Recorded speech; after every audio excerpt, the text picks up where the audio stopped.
Hey everybody, this is Cole Orham with Focus Realty. I read an article earlier this week and I wanted to share kind of some key takeaways.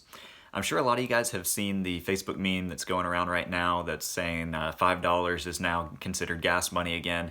And that is true. The coronavirus has drastically decreased the demand for oil because everybody's staying at home, nobody's traveling, a lot of flights are grounded, all that kind of stuff. And so because of that, OPEC, who regulates the oil production throughout the world, had signed, or well, they were going to sign an agreement stating that they were going to reduce the production of oil to kind of keep steady and keep profitable. Russia is part of that, and they decided the last second that they did not want to sign this. And so because of that, it kind of ticked off Saudi Arabia, and they just both started producing a ton of oil, and it wasn't needed, so prices obviously go down. This is where it kind of trickles over into real estate a little bit.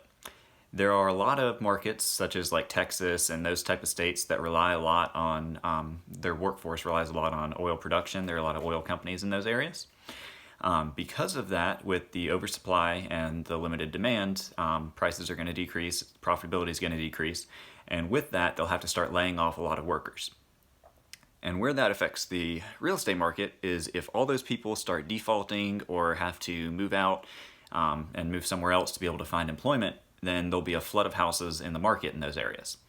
And again, with supply and demand, if the supply goes up and there's not enough demand, then the prices are going to decrease. So that's how it'll affect those areas. I don't think that we'll have any spillover over here in South Carolina because of our distance and that we don't rely on it.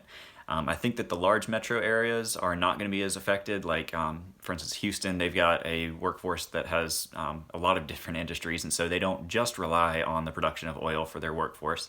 But where it could see trouble is those rural areas, those smaller towns that there's not any other jobs available to soak up the labor force that would have been laid off or anything like that.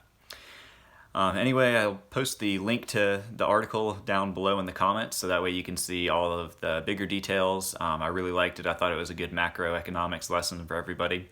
Hope you guys enjoyed, and as always, if you have somebody that's interested in buying or selling real estate here in the upstate of South Carolina, let me know. I'd love to help them out. Thanks. Talk to you guys soon.